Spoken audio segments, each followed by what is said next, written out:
तो दोस्तों, आप लोगों का स्कैरी मूवी चैनल में एक बार फिर से स्वागत है। मैं आपका दोस्त धीरेन्द्र बोल रहा हूँ। तो दोस्तों, कहानी आज से तकरीबन 1 महीने पहले की है। मैं और मेरा दोस्त था, हम दोनों ने सुबह बात किया। तो बात करते करते हम लोगों का फ़ोटो शूट के लिए प्लान बना। तो दोस्तों, हम लोगों ने कई और फ्रेंडों को उस प्लान में शामिल कर लिया। फ़ोटो शूट के लिए तकरीबन हम लोग 10 लड़के और 4 लड़कियां हो गई। तो मेरे पास ही कैमरा था, तो मैं अपना कैमरा लेके घर से निकला ही था कि निकलते समय मुझे करीब शाम को 4 बज गए थे। तो मेरे सभी दोस्त मेरे से नाराज़ थे।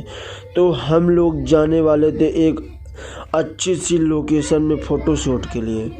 तो मेरे लेट हो जाने के कारण फिर मेरे दोस्तों ने कहा कि किसी जंगली एरिया में चलते हैं, तो वहाँ करवाएंगे फ़ोटो शूट। तो हम सभी लोग पुलिस लाइन में मिले। तकरीबन 4:30 हो गए थे, हम लोगों एक दोस्त होते हुए एक साथ। तो हम 10 लड़के और 4 लड़कियां साथ में थी, जो कि हम लोगों की एक अच्छी फ्रेंड थी। तो दोस्तों, हम लोग चल दिए वहाँ से। तो हम लोगों को जंगली एरिया में पहुँचते पहुँचते हम लोगों को 6 बज गए। तो दोस्तों, लड़कियों ने बोला कि यहीं पे फ़ोटो शूट कर लिया जाए। तो मेरे पास कैमरा था, जो कि मैं सबसे पीछे वाली गाड़ी में बैठा हुआ था और मेरा दोस्त गाड़ी चला रहा था और बाकी लड़कियां सभी लड़कों के साथ बैठे थे। तो दोस्तों, जब हम लोग वहाँ पे फ़ोटो शूट के लिए तैयार होने लगे, तो लड़कियां भी तैयार हो गई और हम लोग भी तैयार हो गए। तो हम लोग कुछ नए नए कपड़े भी लिए हुए थे। तो हम लोग अपने नए नए कपड़े पहनकर फ़ोटो शूट के लिए जंगल में तैयार हो गए। तो हम लोगों को फ़ोटो खींचते खींचते तकरीबन 7 बज गए। जब 7 बज गए तो उन लड़कियों ने कहा कि अब मेरी भी फ़ोटो शूट कर दीजिए, अब हम लोगों को घर भी चलना है। तो जब मैं उन लड़कियों की फ़ोटो खींचने लगा, तो मैंने देखा कि मेरे कैमरे में किसी लड़की का भयानक चेहरा, खौफनाक चेहरा मेरे कैमरे में रिकॉर्ड हो गया था। तो मैं वहाँ पे डर गया था। तो दोस्तों, फिर मैंने अपने आँख से कैमरा हटा के देखा, तो वही लड़की भर दिखी जिसकी मैंने फ़ोटो खींचने की थी। तो फिर मैंने कुछ देर बाद फिर से उस लड़की की फ़ोटो खींचने की, तो वो एक बार फिर से खौफनाक चेहरा में दिखी, जो कि वो हम लोगों के साथ गई हुई लड़की नहीं थी। वो एक अलग से कोई आई हुई भूतिया थी, जो कि एक खौफनाक चेहरा हमारे कैमरे में दिखाई दे रहा था। तो हम समझ गया था कि अब यहाँ पे रुकना खतरे से खाली नहीं है। तो उन लड़कियों ने उस लड़की को बुला लिया। तो हम लोगों ने अब कल के लिए प्लान बनाया था कि अब हम लोग कल फ़ोटो शूट करवाएंगे।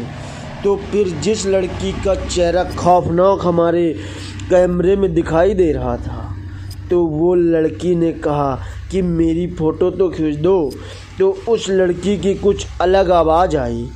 तो वो लड़के हम लोग समझ गए कि कुछ ना कुछ तो गड़बड़ हो रहा है हम लोगों के साथ। तो फिर बाद में हम लोगों ने, जब मेरा एक मित्र ने जब टॉयलेट करने गया, तो देखा कि उधर पे जिस लड़की की मैं फ़ोटो शूट कर रहा था, तो उस लड़की की उधर लाश पड़ी हुई है। तो उसने आके फट से मेरे कानों में बताया। तो मैं समझ गया। तो मैं वहीं पे भगवान का नाम लेने लगा। आखिर वो कौन थी और कहाँ से आई थी, अब मेरे मन में यही चल रही थी कि मैं अब उसके घर वालों को क्या जवाब दूंगा कि वो लड़की कहाँ गई।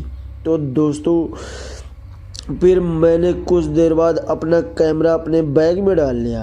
अब सबको अपने साथ चलने को कहा। तो पास के पहाड़ में एक मंदिर थी, तो हम लोग उस मंदिर में जाके बैठ गए। और वो लड़की जब मंदिर के अंदर नहीं आ पाई, तो उस लड़की ने एक और लड़की को बुलाया कि मुझे भी ले चलो वहाँ पे। तो वो लड़की जाने लगी, तो मैं फिर उसे रोक दिया था तो उस लड़की ने कहा तुम जल्दी से आ जाओ, मेरे पीछे मुझे भूत खा लेंगे।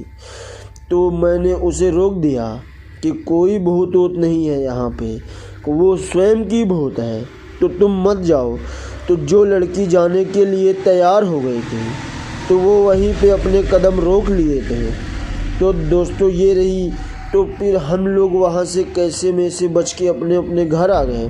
तब से हम लोगों ने आज तक कोई भी फ़ोटो शूट के लिए नहीं गए, क्योंकि वो खौफनाक चेहरा मेरे जहन में आज भी चलता है। तो दोस्तों मैं आपका दोस्त धीरेन्द्र आप सबका स्वागत करता हूँ। Thanks for watching my video.